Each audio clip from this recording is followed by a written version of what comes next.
Red Zone with Saaجد اسحاق. Good afternoon, viewers. Saaجد اسحاق with Red Zone is here with you today. We are here with the High Commissioner of Sri Lanka to offer our condolences on behalf of the Pakistani community. We have seen the recent tragic attacks on Sri Lankan Christians while they were performing their Easter services on April 21st, 2019.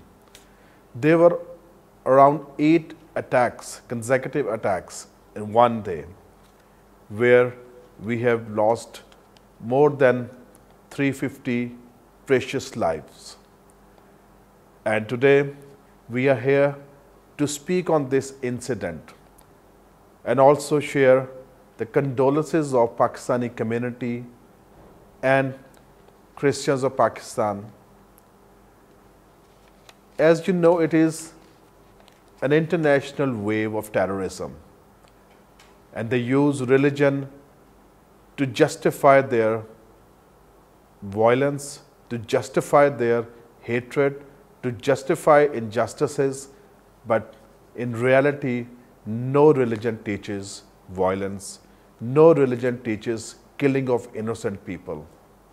So today, we will speak with the High Commissioner, His Excellency Noordeen Mohamed Shaheid, and we will learn from him what Sri Lankan government is actually thinking to combat with terrorists.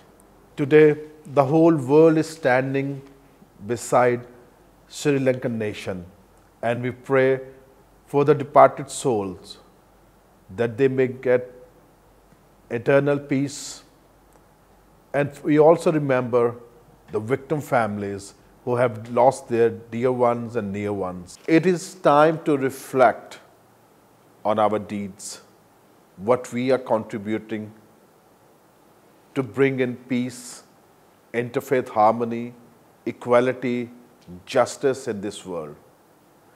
It is not only the Sri Lanka who is under attack, it is the world at large, because we all live in a global village. Now I would like to welcome on our show His Excellency Noordeen Mohamed Shaheid. Thank you very much, sir, for giving us time, and please accept our condolences on behalf of the Pakistani community, Pakistani nation. It is not only the Pakistanis living in the country, but all over the world that they are settled. We are really saddened on this tragic incident that took place on a very special day, which is very sacred for Christians, Easter. And more than 350 people lost their precious lives, and many families have lost their loved ones and dear ones. We are really sorry, but we are here to tell you that we are standing with you to combat terrorism, because it's an international wave, it's a worldwide wave now. And I believe that no religion teaches hatred, no religion teaches killing innocent people. So, terrorism has no face, terrorism has no religion. True, indeed. So we would like to know right now the situation back in your country, how people are, responding, and how government is responding to this incident. Well, as you correctly said, it is a tragic incident, something which was never expected by any Sri Lankan after the end of war. And as you know, Sri Lanka is a multi-religious, multi-racial, multi-ethnic, multilingual country, where the unity in diversity is the concept of our country, where people of different religion, different language, different race, different faith, we all live together. And there may have been small incidents, which is very normal in any country. But other than that, we never had any serious problems as such. after the long drawn conflict, which went on for about 30 years in Sri Lanka. Correct. And for the last 10 years, the country was very peaceful and the economy was on full swing, you know. And the tourism was booming and development was being carried out in a rapid pace. So, in these circumstances, this incident has taken place. So, all what I can say is that this is really tragic, and nobody expected a kind of thing like this to happen, and especially on Easter Sunday, because the Christian community in Sri Lanka has been a very peaceful community, and they have coexisted with other communities for a longer period of time. I think they are about 6 to 7% of the population, in the total population, and they represent both Tamil and Tamil-speaking Christians you get, and you get Sinhala-speaking Christians. So they were like a bridge, you know. When there is an issue, perhaps they have been through the teaching of the faith, and they have been always trying to build a bridge between the other communities as well. So they had never been a controversial community in Sri Lanka. So this is the first time that Christians been attacked? There would have been a small, minor incidents here and there, you know, that crops up due to personal, you know, grudges and all that. But never in the history where the Christian community had been targeted like this. Your Excellency, what could be the motive behind attacking Christians and on this Easter day? Well, that's a mystery, because why Christians? Why should they be attacked on a very important day, which is being celebrated by them in terms of their religious belief? It's a mystery. I think the intelligence will have to go into the matter, and then they will have to find out what was the motive behind. But nobody knows what was the motive behind. What is the motive behind? What is behind? No, I don't. It is just to spread hatred and terrorism. There is a debate going on in your country that there was an intelligence report beforehand that these kind of suicide attacks could take place. But do you think it's a failure of your intelligence or failure of the law enforcement agencies there? Well, when an incident takes place like this, you get various kinds of opinion expressed by political parties, civil society, and other groups.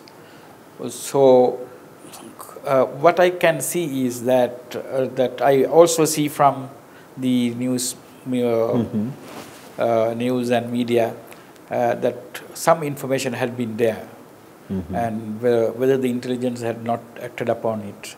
So that's an allegation being made, and the president also has taken some drastic steps, removing requesting the defense secretary to resign, and the defense secretary has resigned, taking the blame upon himself, and IGP also has been requested. I read all these from the newspapers because I'm away from my country.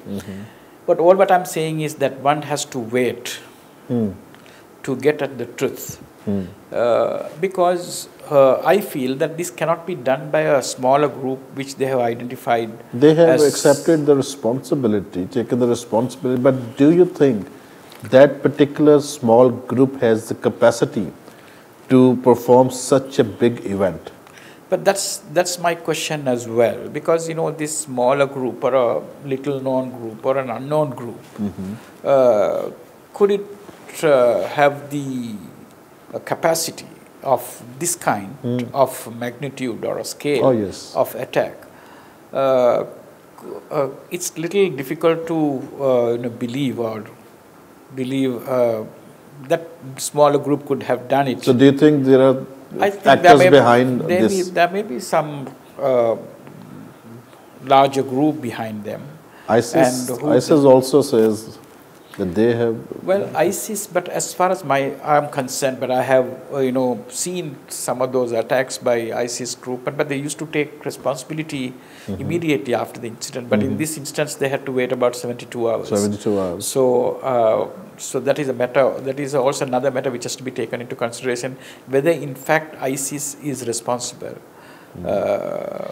Or where any other organizations perhaps may have done it, but then when they found that nobody was coming forward to take responsibility for about 72 hours, for 3 days. Exactly. And then they're trying to put it on another group. But it is yet to be known. I think Sri Lankan intelligence are very smart because, we fought a war. That's right, from 83 to 2009. Onwards for 30 years, and ultimately we were successful in defeating terrorism. If there was a country in the world which has completely wiped out terrorism, that's Sri Lanka. Yes. So we have enough experience in taking on this kind of matters. But this is not something which we have come across for the first time. We have experienced it. We have faced it. So Sri Lanka will be able to take this also as a challenge and see that they will get to the bottom, and then they will find out the truth and who is really behind it. It seems very, very planned because it's consecutive attacks on hotels and 3 churches and all, and it was like the intelligence couldn't actually react even after the first incident took place. Well, this is where one has to focus the inquisitive mind, if I may call it, because it looks like well sophisticated and very well coordinated. Yes. If you look at the time, you look at the magnitude of the attack and the timing. And the number of people who got involved in this attack, some 8 suicide bombers. Yeah, and one of them was a lady. But it has not yet been identified. But they say there are about 8 people, and they have identified some of the bodies. So what I'm trying to say is that it is very well planned. To do a kind of thing of this nature, you need a lot of preparations, and you need a lot of planning and financing, all that. So the investigations will have to unearth whether they had the capacity, as you correctly said, to execute this kind of attack. Correct. And one is very visible observation, I would say, that they were not illiterate people. They were qualified people, even graduated from Britain and Australia, but they were Sri Lankans, isn't it? True. I think the information that is now available, the investigation that has been carried out by the Sri Lankan intelligence, it looks like that the people who have got involved are people not coming from secular or religious or madrasa kind of education. People have good Proper exposure, degrees, right. and they have studied abroad, and they have a degree and all. And they are not poor, actually. They are not poor. They come from a quite affluent family. So this is something which is strange. So you cannot sit for a normal brain. You cannot simply come out, or even you cannot imagine what would have been the reason. So I think the intelligence and the people who really want to know what really behind it will have to find out. We'll have to collect the evidence as to why this kind of mindset from people who are educated, if that is correct. One positive notion and the gesture came from your country. It's not that they just put blame on the neighboring countries, as we have seen in Indians attack, and they just put blame on Pakistan without going into the investigation. But I think this is very good and positive gesture came from your side, as you have just said, that wait till the investigation is complete, then we could put the responsibility on others. If we come back to... anyway, I also don't believe in this blame game, Correct. It's a very popular term used these days. You pass the buck and you just whenever, immediately after the incident, they come out of a theory, right? So and so is involved, or such and such a country is behind it, or whatever. I don't believe in the blame game until we know exactly the reason behind it. And I think the government and the diplomatic corps has played very good role, that they stayed calm, positive, and they are going into the deep investigations. Well, because the government has taken immediate steps to condemn the act, and also to curtail or to see that there is peace in the country. But there was no repercussions immediately after the incident in Sri Lanka. And there would have been some perhaps commotion, people out of fear and apprehension. But of course, there was no serious incidents between the communities or whatever. So that shows that the government has taken extreme measures to see that the law and order situation in the country is up to date.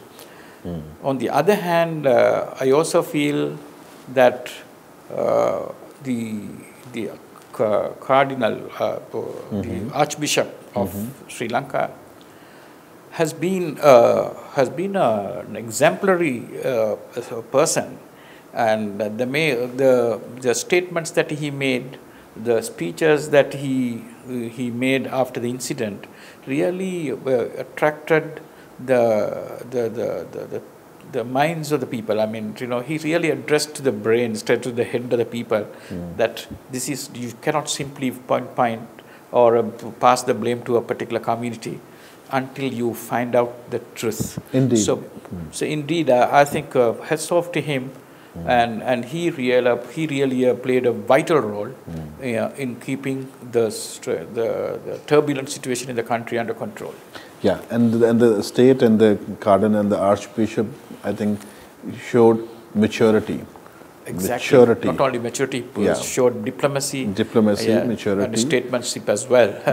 As you said, Your Excellency, that it is the fact that Sri Lanka has been gone through 30 years insurgencies, and one Tamil tigers were, and there were so many massive killing of civilians and political leaders and others. We would like to learn from you, because Pakistan is also combating this terrorism and all, and we have been successful. The army has been successful. What measures your country had taken that you had 10 years peacetime? Well, after the war ended, with Tamils, the government realized the reasons behind this. What was the reason behind these long-drawn conflict? Because why Tamil people wanted to fight? No, it's not rather Tamil people group comprising of Tamil militants. Why did they want to fight? What were their demands and all that? So, for learning from those lessons, perhaps government taken certain measures to see that incidents of this nature should not be repeated in the country. And a lot of demands have been made. As politically, people have demands, and then all those matters were looked into by the successive governments, and the lands that had been taken from them have been given back, and gradually and by those issues were being resolved rather. So this is in this situation, this unfortunate incident had taken place, which has now taken us back to the foremost state of mind. One of your state minister has linked this attack with New Zealand Christchurch attacks. Do you agree with this? It's not a question of whether agreeing or disagreeing, but perhaps, he just mentioned the information that he has got, that it may be a repercussion to the Christchurch incident. So with all due respect to the minister, if you ask me my personal opinion, and I would say that it's far remote, for the simple reason that Christchurch incident took place about a month ago. But this incident, looking at it, and as I told you earlier, looking at the magnitude, looking at the scale, and looking at the sophistication in which the coordination and the attacks have been executed, But when you look at it overall, you find that this needs a lot of preparations. This needs a lot of planning. This needs a lot of money, financing. So the small unknown or little known group cannot do it on their own. Was it known to the government before, this national group? Well, some information now we get reveal that there had been some information about these people. But the intelligence or the security agencies in the country must know as to why they were let loose, or why they have been allowed to continue with their kind of vulnerable activities in the country. I think we need a kind of thorough investigation. Correct. To come to a certain finding So, as to what Your is Excellency, behind being it. in the diplomatic position, how do you see the response of the world on this particular incident? The world has condemned it. I think whoever who lives any part of the world, and even people from the cross communities, they have all condemned this, because it's a crime against the humanity. Humanity. It's a crime against the humanity. No one can condone. Perhaps if a person thinks that if it had happened to me, forgetting about I'm a Muslim or a Sinhalese or a Buddhist or a Hindu or whatever, but if it happens to me, if my wife and children had been targeted, or if I have gone on a holiday and where I see that my children are being killed in my presence, I don't think that anybody would condone this kind of thing. So it's a crime against humanity. And my issue is that I come back to the question that you put to me. People who are educated, people who had better exposure, people who come from a quite affluent family, so rich. So why should they get involved in a kind of thing like this, to the extent of sacrificing their own life? But this is a matter which has to be given mind, and which has to be thoroughly investigated. Why? If it could, I can understand perhaps a person come from a religious school or a theological school or a madrasa, if you call it in Arabic language, where only religious studies are being taught, and those people are coming and reacting in this manner. But it's not that, but it's completely different. So, Your Excellency, nowadays what we are seeing, that before we were thinking that, the poor people, get involved with the terrorism, they just brainwash them, and then just go ahead and just commit this incident, kind of suicidal attacks. But now it is shifting towards educated class, toward the, I would say, middle class and the rich class. So where are we heading? What our motives are? They are using religion for that matter, but I think no religion teaches hatred, killing. So it is quite a dangerous situation that we are facing right now. What is your take on it? I quite agree with you. You see, this is a kind of paradigm shift. And from a kind of people whom we saw in the past, people who come from theological schools or a religious school, people who have no world exposure, and people have no English education to interact with the sophisticated community.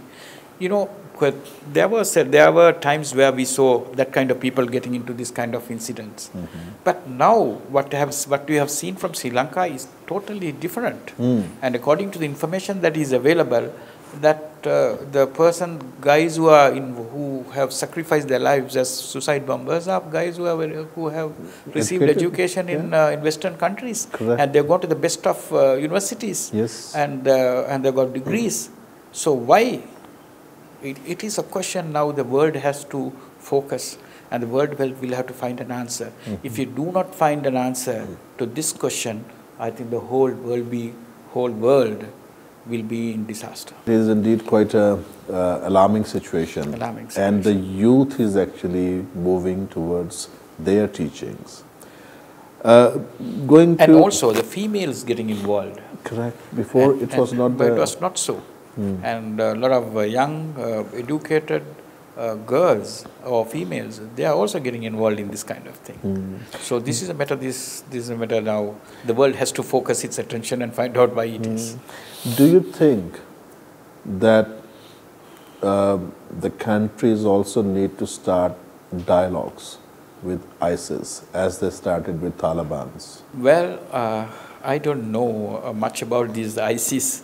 Because there was a time that I don't want to even know about them, because to that extent I hated people who have no regard for humanity and how I don't think, but they are human beings, they are animals, if I may call them, because if they have no love and affection for their fellow humanity. So, but in any event, each country will thinks about it when it happens to them, or each community thinks about it when it happens to them.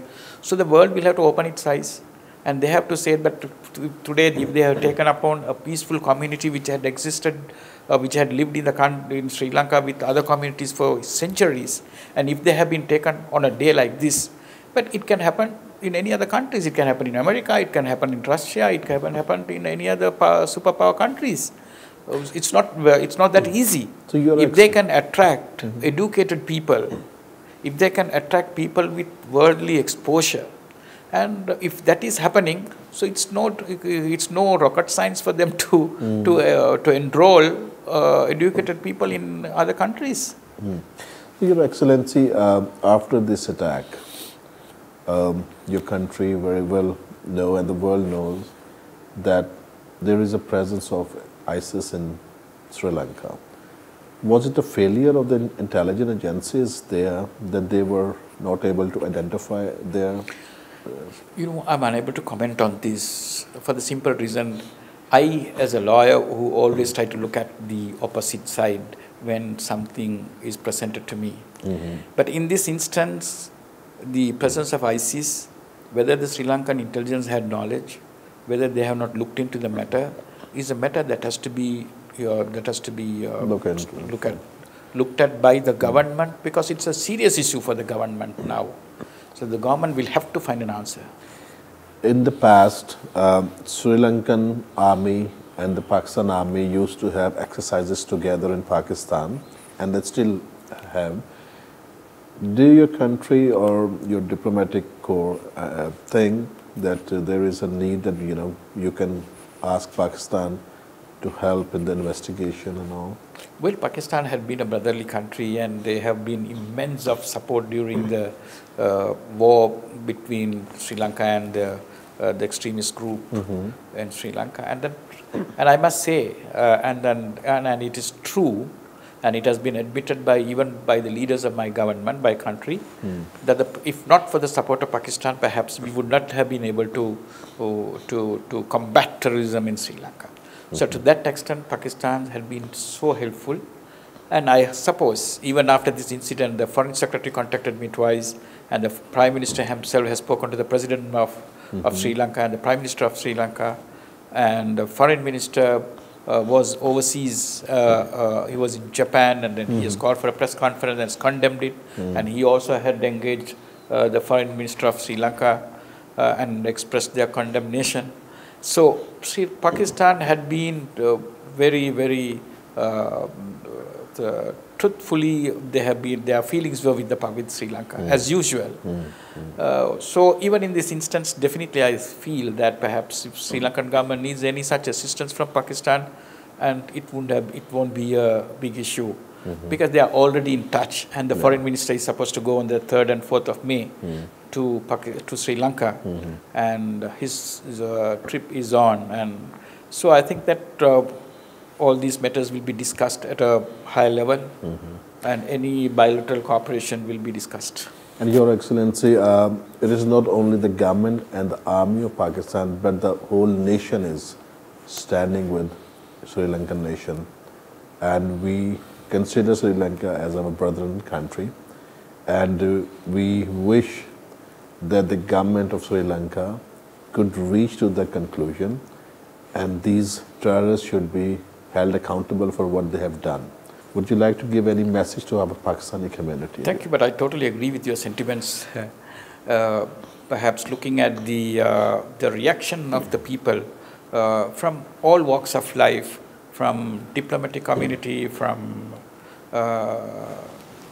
statesmen, and we know the number of people who visited my mission to write their condolences in the condolence book that has been opened. I find that the feelings of people, they take the time to come here and visit me and express their condolences. So they know definitely that the condolence that they express will not reach the people who really suffered, who lost their loved ones. But of course, they come here for what reason? They just wanted to show that their solidarity with the people who have lost their loved ones and the country.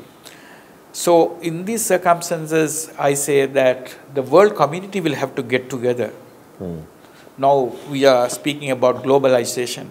So it's not like in the good olden days the things take long time to coordinate and understand each other. But now, of course, it is very simple and it has been simplified in the modern world. So the whole world must act quick, fast.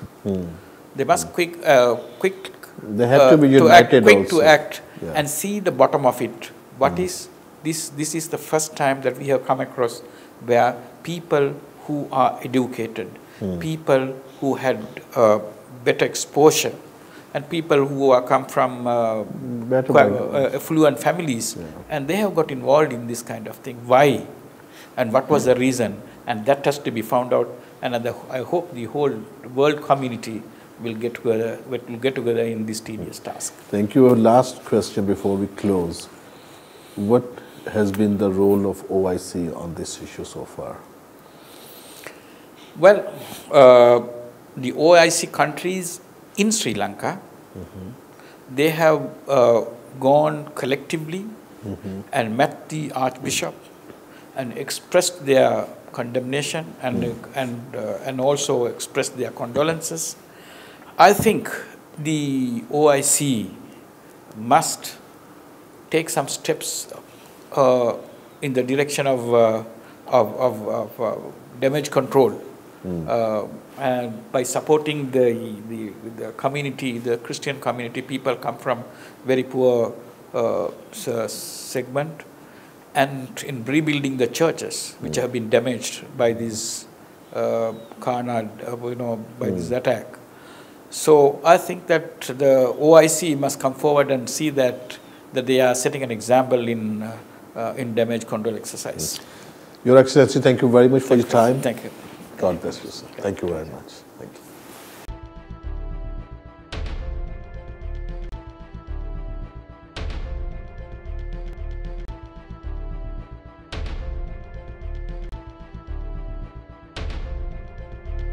ये है वो जगह जहां आम आवाम का जाना भी मना है, पर जाना तो है, क्योंकि यहाँ होते हैं हमारी किस्मत के फैसले। बजट, कानून साजी, सुप्रीम डिसीजंस और बास फैसलों पर तो डेस्क की बजाए जाते हैं। It's all about dharna, ehtijaj, protocol and walkout. This is red zone with Sajid, Ishaq.